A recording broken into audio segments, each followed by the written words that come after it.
Hi, everybody, and welcome back to Am's Untitled Podcast. I'm Am. Hi, if you've never met me before, it's really nice to meet you. I recently started this podcast 2.5 months ago, and now it's gone through a big change over the weekend. I don't know if anybody noticed, but it's officially a Percy Jackson dedicated podcast, and I am very, very happy about it.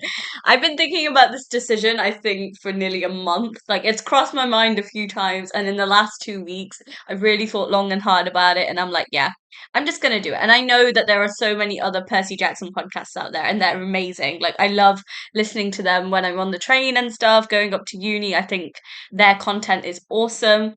And I kind of just got inspired, really. I was like, oh my God, like, I kind of love Percy Jackson too. Like, I could make a podcast about it. And that kind of gave me some sort of motivation to start this podcast. This podcast wasn't initially a Percy Jackson podcast, it was just more of a generic podcast. But I'm really happy with my decision to change it. And I'm also very sorry if you can hear my fan on in the background. It is currently 26 degrees where I am. It is so hot. And it's gotten to the point where I look like a sweaty mess, which I am so happy that I am not in front of I'm not in an InVision podcast because I am sweating out. Like, to the point where, like, normally I give my hair, like, when I straighten it, sorry, we're just going on a quick tangent here. I normally straighten my hair on a Monday, so I wash it on a Sunday, I wash and blow dry it, and then on a Monday morning I straighten it before I go to uni. So I'm trying to keep my routine, basically. I'm trying not to slip into lazy habits and stuff, which I love. I love that I have that. I'm glad I'm still keeping that motivation to get up every day because I know so many people, my own friends do it, where they completely lose a routine once they're out of uni, but I don't like doing that. And I'm also looking for a job, so I don't want to get out of this routine and then I find it really difficult to get back into it. But yeah. I woke up this morning, I had a really nice outfit planned, and it didn't go very well. It is just too hot. So currently I'm sat in shorts and t-shirt, which is why I'm so happy you guys cannot see me right now. My face is honestly like sweating out. I literally couldn't put any makeup on because I know for a fact it's all just gonna melt off. And I'm just like, yeah, it's not worth it. I've got a really nice like lip balm on just to start the day, my moisturizer, SPF, and I'm ready to go. I'm ready to go and record this for today. I also wanted to point out I am so sorry that the rest of the episodes for The Last Olympian didn't go up. I don't want to sound like I'm making excuses for myself. I did put part one and part one, two up, and the reason being is I've had a lot of family stuff going on. I've had a bereavement as well, so I'm just trying to get back into the swing of things. It's kind of difficult right now, but I'm getting there and I'm making it work, is what I'm trying to say. So yeah, I'm so sorry the whole review didn't go up. I promise by the end of this week the whole review will go up. Like, I promise. I'm making a promise to you guys that by Friday episodes 22, 23, and 24 will go up, which is part Last Olympian part 3 to 5. So please just stay with me. And then I was thinking, which is, I feel like I might as well just tell you guys right now where my headspace is. The next episode, after the last parts of this review go up, before I do Chalice of the Gods, I was going to do Percabeth. Now, when I thought of Percabeth, I thought I could do one big, really long episode about Percabeth and just talk about my favourite book scenes, scenes from the TV series, obviously, now that we've got the TV show. I won't be talking about the movies for many reasons. Um, just one being that I don't think that they're good Percy Jackson movies. That's why I don't bring them into my reviews, basically. So yeah, I thought, oh yeah, I could do that, but then why not have an episode dedicated to each thing? So I'll do one episode on uh Percy Jackson and Annabeth in the series. Then I'll do a Percabeth in the first 5 books. Then I'll do maybe I'll stick Chalice of the Gods in there as well. I'll maybe see if I can pull any Percabeth moments from Chalice of the Gods. And then I was thinking I could also pull some moments from Heroes of Olympus because there are lots of beautiful moments in those books as well. But yeah, that's kind of where my headspace is at the minute. I've been talking for nearly 5 minutes and I haven't even talked about what this review is about. So today we're going to be doing part 4, which is chapters 17 to 20. So we're towards the end of the book now. The reason why I've split, I could have done all 6 chapters, but I feel like it would have been a really long episode, and I'm sure that you guys do not want to hear me ramble for that long. And if anybody manages to make it to the end of my reviews, honestly, thank you so much. Like, I know that they're so rambly. So, like, I feel like there's people out there that, like, I wish you would just get to the point. I'm so sorry. If you're one of those people, I'm really sorry. But I promise, just stay with me. There are interesting things. Well, I hope they're interesting things that I point out in each chapter. So please just stay with me. Right. Come on, we've only been talking for 16 minutes, when not 16 minutes, 6 minutes, and I haven't even talked about what I need to talk about, so let's get on with it. Okay, so chapter 17 is I Sit on the Hot Seat. So the chapter opens with Clarice interrogating Selena for why she's done what she's done. So basically, if you didn't know, in the previous chapter, Selena pretended to be Clarice, and she ended up getting a poison spat in her face, and basically she's dying. And she explains to Clarice that everything that's happened so far, this war, Kronos' army, everything is her fault. And then comes the big revolution, reveal, not revolution, fucking hell, wrong word. It was like, this moment is really big because since book 4, we know that there's been a spy in Camp Half-Blood, and we know that there's one person in camp that knows exactly what's going on, and that's informing Kronos' army and Luke. And it is revealed that Selena was in fact that spy, and Luke had threatened to tell the rest of camp if she didn't carry on working for him, basically. She also had a minor little crush on Luke. Man, Luke is like pulling people. You know what? I say it about Percy, but Luke equally pulls as many people as he does. And, she obviously felt bad that she's made this disaster. Like, the entire of camp, sorry, I've just turned the fan off because I'm getting cold now. The entire of the camp is in danger is because she's been protecting Luke and she's been informing Kronos' army. So she did the one last heroic thing that she thought she could do, which was to pretend to be Clarice because she knew that it would draw the real Clarice out, I guess. Yeah, I knew Selena was a spy. Like, I guessed it was her because when I think of mysteries and when I think of, like, it's always the person people least expect it to be. So then I was talking to my friends about it. I spoke about it in the last episode where one of my friends thought it was Juniper, one of my friends thought it was Annabeth, which really annoyed me. And then another one of my friends thought it was what's her name? Was it her or him? Can't remember. One of my friends thought it was Nico, which I thought was really strange. I was like, really? Nico? Of all people? But then it would make sense. Like I said, it's always the person people least expect. And I knew because Selena was like popping up in, I think, 4, where she first gets introduced, or maybe it was book 3. I'm not sure. But yeah, ever since she started popping up and she used to say things that used to really stand out to me. And I was like, yeah, there's something going on there. So yeah, it's a reveal that obviously she's the spy, and this that was a big reveal everybody was waiting for. I wanted to know who this spy was. Like, I remember reading it for the first time, like, who is this spy? Like, how is Luke's army so well informed? And obviously it was Selena. And then just before she dies, she sees Charles, who was her boyfriend, and she sees him come to take her. And Clarice obviously was her best friend, and she says, Kronos is going to pay for that, basically. So now everybody's completely disregarded Luke being Kronos, and now it's just Kronos. Like, Kronos has brought this suffering on camp. Like, he's going to have to pay for it, basically. And Clarice is a mad woman. I must tell you, like, she just charges at the Titan army. Like, when you read it in the book, it is so intense. And it's a big sign of what losing somebody can do to someone. Like, in war, there are losses. And that's why I said, like, I love Rick's writing because he's so realistic. He never ever, um, without sacrifice, I think what he's trying to say is without people sacrificing themselves and without people trying to redeem themselves, there's no such thing as a good story. And in his books, he does that so well. Like with Bianca's character in Titan's Curse, like when he was kind of setting up this entire war that was going to happen. Like, Bianca's death and Zoe Nightshade's death was so shocking. Like, even I was like, I teared up, like, when Zoe died. But then what he's trying to say is that in real life, people lose people all the time. And there's nothing people can do to change that. And I love that Rick is so realistic. Like, I really, really appreciate his writing style. Sorry, my thingy is gonna die. My laptop with my notes is gonna die if I don't plug it in. 1 second.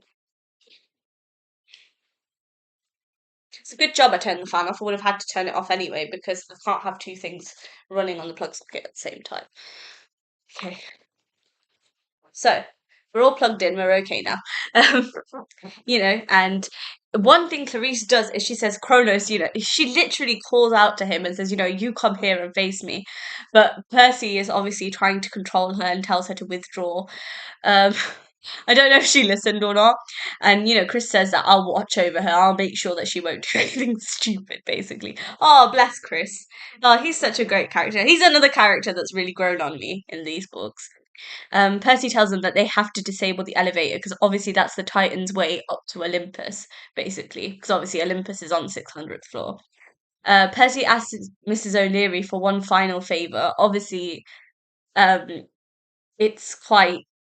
I don't really know what to say. It's like Mrs. O'Leary has really been put through the ringer. I'll be like truthfully honest with you. I do feel sorry for her. I ain't gonna lie. Like she's under a lot of pressure, but you know, I guess that's like I said, it's all part of war, isn't it? And Percy notices Grover leaning over Linnaeus, and he's dying. And as he's dying, Grover says, I want to like plant him so he becomes something else. And Grover and Percy said, come with me to Olympus, and you can plant him in Olympus, basically.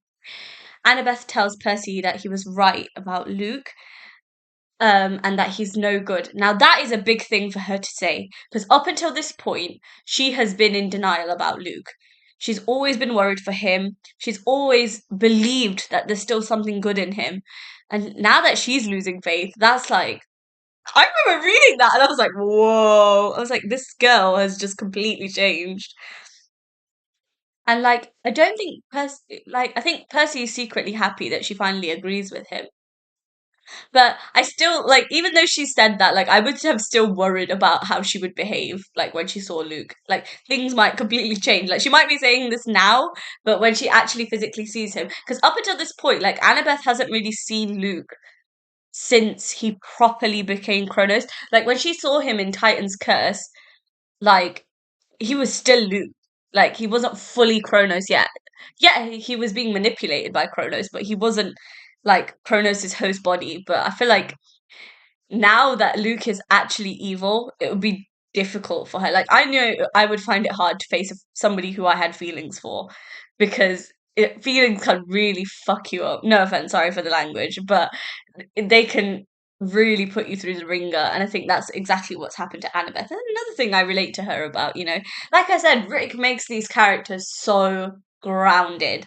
Like, he never says anything or writes anything that people won't be able to relate to. And I love that. And he's created Annabeth, who's my favourite fictional character of all time. I love Percy, don't get me wrong, but Annabeth is my favourite.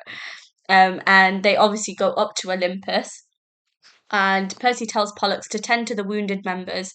Um, Pollux, if you didn't know, is Mr. D's son, the one that Mr. D told Percy to keep safe. So he thinks that by making him just tend to the wounded people, he won't be in much danger, which I love. I'm glad that Percy keeps his promises. I really appreciate that about him.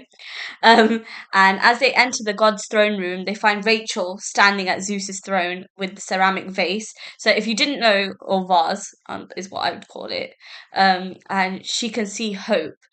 And that ceramic vase is actually Pandora's box. So basically, she's opened it and she's like drawn to this power inside it. And Annabeth does the very clever thing, which is she grabs Grover and she runs out, basically. And Percy and Rachel come face to face with Hestia, who's currently the last Olympian. She's guarding Olympus so that the rest of the gods can fight Typhon.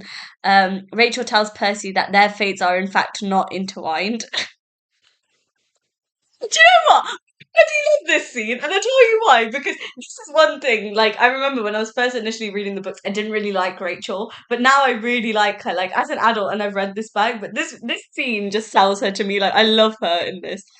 Hestia tells him that Rachel's moment is coming, and it will soon be time for his decision. And for the first time, Percy's actually tempted to open the jar. Like, Annabeth is angry at him. Olympus is basically going to fall if he can't defend it. He's about to come face to face with the Titan army, who he knows for a fact the campers can't beat by themselves. Paul and Sally are fast asleep. You know, Rachel's just told him that their fates are intertwined. So it's like there's a lot going on for him, and I can see why he was like tempted to open it. And obviously he doesn't. And as Grover and Annabeth are re-entering the scene, Percy tells Rachel not to do anything stupid. So obviously she's going to do the opposite of what he said. Come on, let's be honest. I would do the same. Um, Anyway, let's move on. There's the last few bits that happen in this chapter. So Percy offers the jar to Hestia as an offering. He says that I'm not gonna open it, and if you've got it, I definitely won't be tempted to open it. Basically, he made the right decision. As difficult as it would have been, he made the right decision. And Percy marches straight towards his father's throne, and he says, I need his attention, and the only way to do that is by sitting on his throne. Now, that is a big, like, you do not sit on the gods' thrones. That is like, you're actually asking to be killed, is what I'm trying to say. And he stands on the throne, and Poseidon appears about to blast him, because obviously he thinks it's somebody else. Touch wood, he checked, and Percy didn't die. And, Percy asks him to help, because he's not going to win this war unless his dad comes to help, basically. And he finds out that Tyson has in fact been fighting too, which I love. I love that Tyson's backing his dad up. So sweet. And Poseidon says, I believe you and I am coming to help. And as Percy gets off the throne, Thalia bursts in and she says, the army that's coming towards Olympus is being led by Kronos himself, and that's where the chapter ends. It's a big, big chapter, lots of stuff going on in there. But yeah, like I said, that's why I've had to split it up, guys, because there's too much going on. I can't, and because I talk a lot, I know that I just have to give you guys time to breathe, is what I'm trying to say. So chapter 18 is My Parents Go Commando. I think that is one of my favourite chapter titles ever. Like, in all of Rick's writing, I talk about this maybe when I did the review of the first few books, he always has these really quirky titles, but they're so cool. And he doesn't do them in Olympus, Heroes of Olympus, but the first line of each chapter is honestly just chef's kiss perfection. So yeah. They eventually come down and they come face to face with the Titan army. Kronos tells Chiron, because Chiron is of course his son, to step aside, and obviously Chiron refuses and he takes out his sword.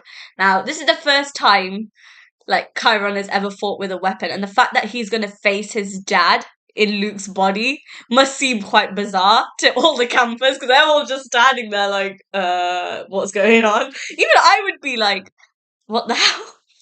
Um, Chiron tells Kronos that he's corrupted Luke. There were better things in Luke than that, but Kronos has basically manipulated Luke to the point where he can't be saved, I guess. And Cronus refers to himself as Luke. And, just him saying Luke's name, it shows that there's Luke still in there. There's still a part of him alive inside Kronos' body. No matter how much Kronos is fighting him, Luke is equally just as stubborn and putting up a fight. Like I said, Rick very subtly dropping those seeds to water them later. I just love his writing. I think he's so clever, honestly. And obviously Kronos, he's dipped in the river Styx as well, so he manages to knock Chiron into a wall and it collapses on top of him. Do you know what? I was really scared, I'll be very honest, that Rick was going to kill Chiron. And I would have cried because I love Chiron so much. Like, he's been there from the beginning. So I was just like, I don't think Percy needs to lose anybody else in his life. And then Annabeth does something so surprising. Like, she basically pushes Percy out the way and she goes straight for Kronos. And, as she's fighting him, the blade that Luke gave her, it bounces right off him. She was literally about to kill him, and she turns to Cronus and she says, I hate you. And, there's one line that Percy says, I should have written it down. And he was like, I don't know if she was talking to Kronos or if she was talking to Luke. Now, to be honest, even me, I don't know who she was talking to. I don't know if she's talking to Luke because she hates him for everything that he's put her through, or if she was talking to Kronos because of what he's done to Luke, somebody who she loves and cares about. I don't know. Even me, I'm still on the fence with that bit. Like, I'm not sure who she was talking to at that point. I was just as clueless as Percy at that point, I'll be honest. But I'm glad that Rick put that moment in. It's very important. Just how, this sounds so cliche, but like, just how thin the line between love and hatred is just insane. And just as Kronos raises his scythe, Mrs. O'Leary appears with Nico, and Nico raises the army of the dead, and Hades appears riding a chariot with Persephone and Demeter. So Nico did his job. He managed to convince his dad to help, and I love that. And Hades challenges Kronos to a fight. He's like, old man, we defeated you the first time. Like, let's go. Basically, I'm so happy Hades has completely changed from who he was when we met him in the Lightning Thief book to who he is now. Is such, like I said, Rick gives everybody, like, every character he's created, nobody's ever in there like as a deadbeat. Everybody has a purpose, and I love that. And Kronos smashes his scythe onto the ground, and it seals them all in this barrier. So basically no mortals can get in. Basically they're all trapped, in other words. So even if they wanted to retreat, at this point they can't. And at the end of the block, Sally and Paul appear out the car, and they come running towards Percy. Hades causes a massive distraction for Kronos' army, and the entire war just breaks out. So he's basically buying Percy some time, in other words. And Percy sees Paul stab a drachme, and Sally fires a shot. She's such a G. She's such a badass. Like, anything to protect her son. If I'm ever a mother, I want to be a mother like that. Like, she is just an absolute badass. I really, really appreciate her. Hands down, one of the best fictional mother characters I've ever met. And I can't wait to see, like, in the show, like, in the series, if they make it to series 5, I really, really want to see Virginia doing this. I think she'd be an absolute badass in that scene. And Nico and Paul tell Percy, you deal with Kronos, we'll deal with the rest of the army, basically. Percy sends Mrs. O'Leary to save Chiron. Obviously, she could be the only person strong enough to get Chiron out of there. And Thalia, Grover, Percy, and Annabeth race for the elevators to get to Olympus.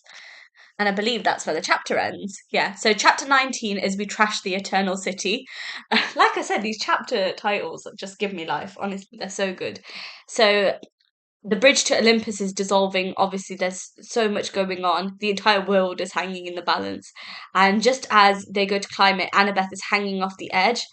And Percy says one thing to her, which is Annabeth was not gonna fall, and that scene instantly made me think of Mark of Athena, because I was like, oh my god, there's one point where they're both dangling off the edge, and Percy says, you're not getting away from me, not ever again, and it's just like, oh, I love that. I love that Rick puts these little like hints into future books. I don't know if he did it on purpose or if it was just like thingy. And with him, it's got to be intentional. Come on, you would never write something like that. And with the help of Thalia, Grover and Percy manage to grab her and pull her onto the edge. Thalia realizes that Kronos has destroyed the shrine that was dedicated to Artemis. So Artemis is, of course, her goddess, and she says to him, he's going to pay for that. It's disrespectful in her eyes. Even I think that was disrespectful. So Luke has destroyed something. Well, we don't know if it was Luke or Kronos at this point. That is special to Thalia, basically. And just as Hera's statue is about to crush Percy and Annabeth, Thalia manages to push them both out of the way, and she gets crushed instead. And Thalia tells them, you guys have to go. Like, there isn't much time. And I think she'll work out a way to save herself. She always does. And as they're running into the throne room, they see Kronos with Ethan Nakamura, and Kronos' scythe transforms into Backbiter. And Annabeth remembers the line from the prophecy, which is about the cursed blade. Now that's very important. Remember that line, it's coming, it's coming. And as Kronos is fighting Percy, Annabeth goes straight for Ethan. Obviously, the guy's stabbed her, she's gonna go for him, and to be honest, at this point, he deserves it, although things are very quickly about to change, as you can probably guess. Annabeth manages to kick Ethan aside, and she tries to talk to Luke. And Kronos obviously pushes her out of the way, and Kronos tells Ethan that, here's your chance to prove yourself that you're truly loyal to me. Kill Percy Jackson and I'll reward you, basically. And, Percy's talking to him, and he manages to convince Ethan that, like, there will be nothing good coming out of Kronos being on top, basically. Like, help us. And Percy convinces him, and he attacks Kronos, but he gets injured, and he flies out into the open air.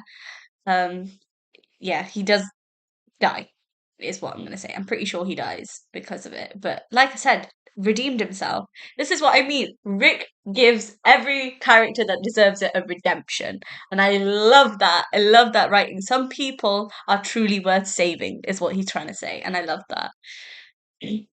And as he's fighting Kronos, there's one Percabeth moment that I've noted here was my only thought was to keep him away from Annabeth. Guys, guys,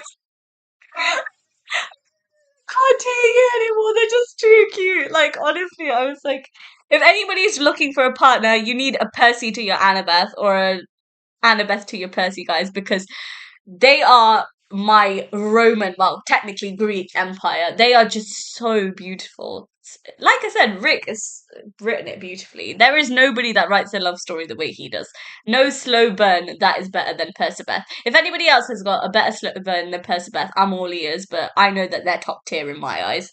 Kronos tells Percy that it's too late and the mortals are awake and they're running away. Obviously, whatever spell Morpheus had put on everybody has worn off, and then he sees the gods fighting Typhon. And as they're fighting him, Poseidon, Tyson, and the entire of Poseidon's army from the sea comes to help all the gods, and they manage to defeat Typhon. I think it was Tyson that defeated him. He's such a G, honestly. Tyson is like, again, one of the better characters that Rick has written. Annabeth fights Kronos, and she tells Luke that to trust her. Like, she knows how to save him, basically. And she tells Cronus that, look, I know that Luke is holding you back. Luke is stopping you from hurting me. And she says one thing to him. She says, family, Luke, you promised. And I think her just talking to him, Rick is showing you that, look, you can fight with a sword, but the power of wisdom and words is the most powerful weapon you can ever have. And she hears Luke's voice say her name, and Percy comes between them. Instantly, that protective nature. And he tells Luke, don't touch her. Like, in other words, you've already caused her enough damage, like, don't touch her. And Luke manages to fight Kronos long enough to tell them that, he's changing form. And Annabeth tells Percy that her dagger, the dagger that Luke gave her, is in fact the cursed blade from the prophecy. And Luke begs Percy, to give him that blade. Like, that is the only thing that's going to defeat Kronos before he becomes too powerful to stop, basically. And Percy gives him the blade, and Luke stabs himself, in this sensitive area of the Achilles spot, basically. The one thing that connects you to your mortal self, I guess. And everything turns black, and they see Luke dying, and Annabeth goes over to him. Now, this moment, I know I shouldn't laugh. It's such a serious moment. I think it's because of what he asks her, and he says, did you love me? And obviously Percy's standing there as well, and I was like, Loki thinking, I don't know what she's gonna say. Like, I remember when I read it the first time, I was like, oh god, like, he's basically just, he knew this entire time that she had feelings for him. And there was a lovely Percy quote. I just had to bring it. And the quote was, she looked at me like she was drinking in the fact that I was still here. And I realized that I was doing the same thing. The world was collapsing, and the only thing that mattered to me was that she was alive. Oh, guys! You're too cute. Like, honestly, my like cold, unromantic heart can't take it. Like, that's how cute they are. They managed to melt me, and I think that's the moment they truly realize that they love each other. They don't have to say it. Like, they just know, and I love that. And Annabeth, she makes me laugh. She goes, he was a brother to her, but she didn't love him. Not the way that she thought she did. Oh, she loves Percy. Guys, it's happening. It's happening. The moment I've been waiting for in these books is finally happening. And Grover tells them that, I'll get you some ambrosia. Like, we can heal you. We can make you go back to normal. And Luke says no, Luke makes Percy promise that the demigods will no longer be unclaimed, and that even like forbidden children won't be killed anymore because they were deemed as too powerful. And as the gods arrive, Percy tells them that they need a shroud for a son of Hermes. In other words, Luke is dead. Um, this was really emotional. Like, I remember when I read it for the first time, I cried because like I kept saying to you guys, Luke has the best character arc. Like, obviously, he starts off as this angry, sad teenager who's been neglected by his dad, who's suffering, like whose mum is suffering, and he can't stop it. And now he's become this hero. He's stopped this war, from taking place. He stopped Kronos from coming back. He made the ultimate sacrifice. Like, he sacrificed himself to protect the people he loves. And like I said, Rick is the best at creating these kinds of moments. Yeah, I do cry like every time that, even though I know he's gonna die, like I still cry because I'm like, yeah, wow. From what he was to what he's become is just honestly one of the best character arcs ever. And I'm really excited to see what Charlie does with it because he plays Luke so well. Like, I can't wait to see him. I really, really hope they do all 5 seasons. Like, at that point, let's say it comes out, like, we're gonna get season 2 next year. So let's say in the next 8 years, let's make a prediction, right? In 8 years, how old am I gonna be in 8 years? Um, I'm gonna be what? 27? I'll still be watching it at that point. I don't care if it's a kid's show. I'll still be watching it. And yeah, I'm really excited to see what Charlie does with it. I think he'll do a phenomenal job. So the last chapter we're going to be talking about in this part of the review is We Win Fabulous Prizes. So the three fates come to take away Luke's body and they snip away the thread and his life, basically. So he's officially dead. Hermes kisses Luke goodbye and blesses him. Percy realizes that the hero from the prophecy was in fact Luke. So what Rachel was telling him that he wasn't the one was actually right. And the prophecy didn't mean a child of the big three. It could have been, it said a child of the eldest gods. So that could have been any of the Olympians. So yeah, in fact, it was Luke that the prophecy was talking about the entire time. I think that must have been quite hard for Percy to swallow. He wanted to be the hero, and obviously he isn't. Percy thinks that Luke descended into the river Styx, and he also thought of Annabeth. Like, Annabeth was his way of holding on to mortal life, the same way she was Percy's, and I think that makes him a little bit jealous, actually. Aw, that's that's cute. And Apollo obviously heals Annabeth. She's been quite badly injured, so he heals her. And Zeus lights the entire Empire State Building so that Sally would know that Percy was okay. He promised he would send her a sign if he was still alive, and he did. And I love that. I'm glad it was blue. Oh, so cute. Like I said, I really, really want to see where they take this series because I love it so much. Like, I really want them to do all the books. I think they'll do a great justice to it. And then Hades and Nico enter the throne room. And for once, not Ares, Hades, sorry, Hades and Nico. Because obviously, Hades never used to have a seat in Olympus, but now he does. Ares is proud of Clarice for slaying the Draken. Oh my god. He's a rubbish dad. No offense, I don't like Ares as a god, I'll be honest. Mr. D tells Percy that Zeus has halved his sentence. So now instead of 100 years at camp, he still has like 50 or something left. Oh well, at least he's halved it for him. Could be worse, could be stuck there. Percy tells Grover that he is one of the bravest satyrs he's ever met. And he is. Like, Grover was there helping them fight Kronos' army. And, a lot of people underestimated Grover from the beginning. I think Percy underestimated him in The Lightning Thief, but he's proven his valor many, many times, and I love that about him. And then Percy is finally reunited with Tyson, and Poseidon hugs Percy, calling him the bravest hero that he's ever met. Aww. And that's what Sally said in the first book. And she said it again, I believe, at the beginning of this book, that he is going to be the greatest hero ever. And he is. He managed to save Olympus from the Titans. So, yeah. And finally, the Olympian Council is reunited. Zeus thanks Poseidon for helping them defeat Typhon. Really funny banter between the two of them, but you have to read the book for that. Artemis tells Thalia that she will reach Elysium and that Hades will make sure of it. What a fitting reward for somebody who has done what she has. Thalia's put up with a lot and she's finally getting the reward that she deserves. So I love her for that. I'm so happy for her. Zeus makes Tyson the general of the armies of Olympus and he says, I'll offer you any weapon that you want. And Tyson chooses a stick. Not much of a surprise, very much like his character. I really appreciate that about him.